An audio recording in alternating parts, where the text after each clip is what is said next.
અત્યારે બહાર વરસાદી માહોલ છે અને આ માહોલમાં આપણે બધાને ભજીયા અને પકોડા ખાવાની ઈચ્છા થાય છે.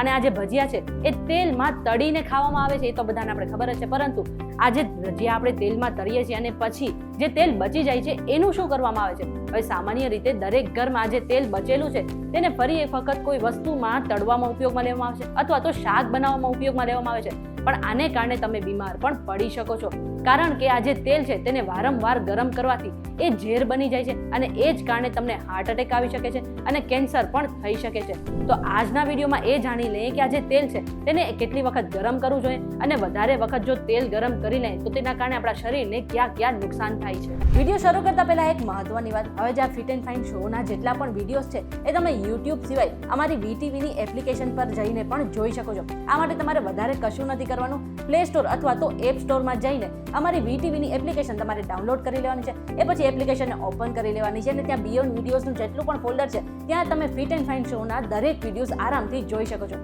હવે આપણે વિડીયોને આગળ વધારીએ.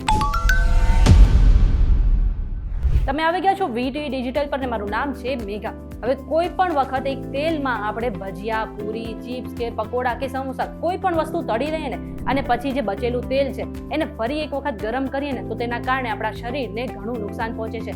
અને આ નુકસાનમાંથી પહેલું નુકસાન છે કે તમારા શરીરમાં ખરાબ કોલેસ્ટ્રોલ એટલે કે બેડ કોલેસ્ટ્રોલનું પ્રમાણ વધે છે અને આને જ કારણે તમને હૃદય સંબંધિત સમસ્યા પણ થઈ શકે છે. આટલું જ નહીં, ખરાબ કોલેસ્ટ્રોલને કારણે તમને હાર્ટ એટેક, સ્ટ્રોક અને છાતીમાં દુખાવાનું જોખમ પણ વધી શકે છે.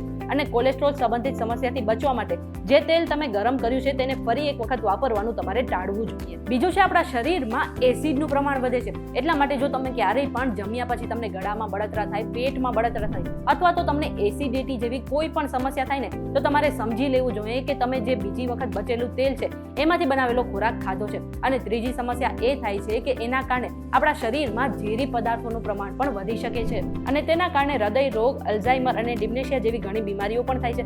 અને તેલને ફરીથી ગરમ કરવાથી 4-હાઇડ્રોક્સિન ટ્રાન્સ 2 નોમિનલ નામનું બીજું ઝેર પણ બહાર આવે છે, જેને કારણે ડીએનએ અને આરએનએ અને પ્રોટીનને યોગ્ય રીતે કાર્ય કરતા તે અટકાવે છે. અને ચોથું છે કે તમારા શરીરની અંદર કેન્સરનું જોખમ વધારે છે. હવે કોઈ પણ તેલને વારંવાર ગરમ કરવાથી તેમાં એલ્ડિહાઇડ નામના ઝેરી પદાર્થનું પ્રમાણ વધે છે અને આ ઝેરી પદાર્થ જો વારંવાર આપણા શરીરમાં જાય છે ને તો તેના કારણે આપણે અનેક પ્રકારના કેન્સર પણ થઈ શકે છે. એટલા માટે આ બધી બીમારીથી બચવા માટે તમારે એક વખત ગરમ કરેલું જે તેલ છે એને ફરી ક્યારેય પણ ગરમ ન કરવું જોઈએ. આટલું જ નહીં, ઇન્ડિયન કાઉન્સિલ ઓફ મેડિકલ રિસર્ચમાં પણ એવું કહેવામાં આવ્યું છે કે તેલને વારંવાર ગરમ કરવાથી તેમાં હાનિકારક સંયોજનો બનવાની સંભાવના વધે છે અને આનાથી કેન્સર અને અન્ય સ્વાસ્થ્ય સમસ્યાનું જોખમ પણ વધી શકે છે.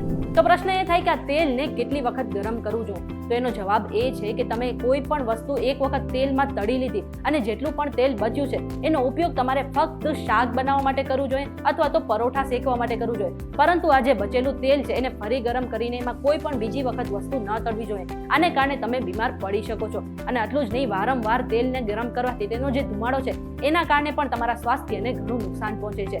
અને ખાસ છેલ્લે એ પણ ધ્યાન રાખજો કે તમે જો કોઈ પણ વસ્તુ તેલમાં તળી લીધી છે અને જેટલું પણ બચેલું તેલ છે ને એને તમારે 1 થી 2 દિવસની અંદર વાપરી નાખવાનું છે, નહીં તો તેલ જેટલું જૂનું થશે એના કારણે પણ તમે બીમાર પડી શકો છો. આ બધી જ માહિતી અમે રિસર્ચ દ્વારા એકઠી કરી છે અને કોઈ પણ સ્વાસ્થ્ય સંબંધિત સલાહ માટે તમારે ડોક્ટરની સલાહ ચોક્કસથી લેવી જોઈએ. આ વિડીયો તમને કેવો લાગ્યો કમેન્ટ કરીને જરૂરથી જણાવી દેજો અને આવા જ વિડીયોઝ જોવા માટે અમારી ચેનલ સાથે જોડાયેલા રહેજો.